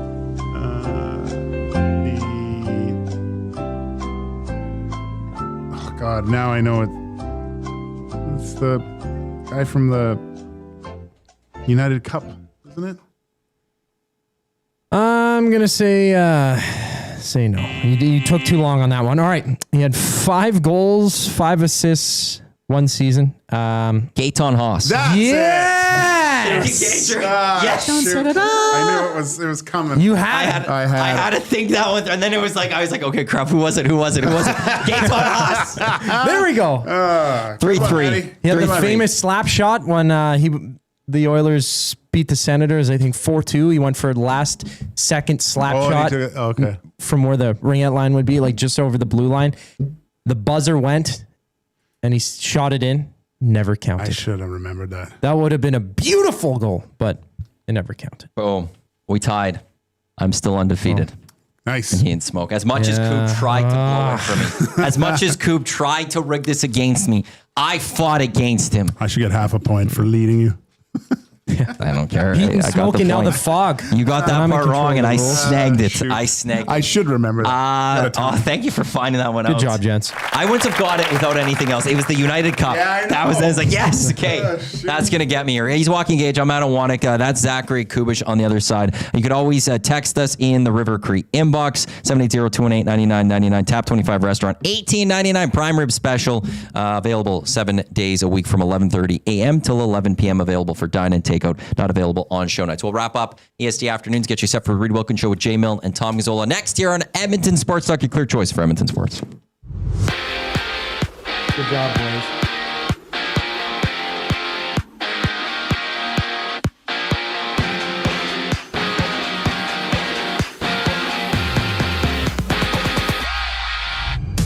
According to NFL Network, the Chargers are moving Najee Harris to the active roster as he continues to recover from a non-football related injury. And ESPN has reported that Deontay Johnson is being released by the Browns, while in Green Bay, the Packers have waived Canadian quarterback Taylor Elgersma. The Bombers hold his CFL rights, drafting him 18th overall in the most recent CFL draft. For the Saints, they've named Spencer Rattler as their Week 1 starter. They take on the Cardinals next Sunday. And from Toronto, the Jays rematch the Twins. Toronto finding a 10-4 win in last night's series opener. They lead the AL East by 5 games over Boston. Chris Bassett gets a start. First pitch at 5:07. In other news, Brian Borotsky has rejoined the Jays on a minor league deal, and the Red Sox do open the night at 4:35 against Baltimore. The Orioles losing 4-3 yesterday. After that, it's the Yanks and Nationals going toe-to-toe. The Royals and White Sox matching up before the Pirates meet the Cardinals. EST Afternoons wraps up once we get back from break. I'm Zachary Kubish, keeping you up to date. avocado and feta dip, passion fruit cheesecake, and cocktails that taste like summer in a glass. Try the new feature menu at The Banquet. Refreshing, craveable, and made for sunny days. The Banquet. Get real. Play hard. You've heard the name, but what does it mean? For over 66 years, William Huff Advertising has supplied signage from screen printing to digital to LED with design, production, and install in-house. It's a one-stop shop for all your signage needs. Edmonton owned and operated, William Huff has been trusted by the biggest companies and teams in the City of Champions and many others across the country to do the job. If you're looking for a way to get the word out about your company or event, they are the answer. Go to www.williamhuff.com. Their results speak for themselves. The leaves are turning, and just like golf season, time is running out to get in on Play Alberta's biggest offer ever. For a limited time only, new players can get up to a $1,000 casino bonus when they sign up. There's never been a better time to join the fun. Visit playalberta.ca today to get started with casino, sports, and lottery all in one app. Must be 18 plus to play. Remember, if you gamble, please use your game sense. World-renowned top psychic medium and the star of Meet the Frasers, Matt Fraser comes to River Cree Resort and Casino on September 12th and 13th for a couple of special live shows. Join Matt for 2 nights of healing, hope, and laughter. Matt has become a trusted figure for people seeking closure, guidance, and connection with their loved ones. Don't miss Matt Fraser live at River Cree Resort and Casino September 12th and 13th. Both shows are 18 plus. Get your tickets now at rivercreeresort.com.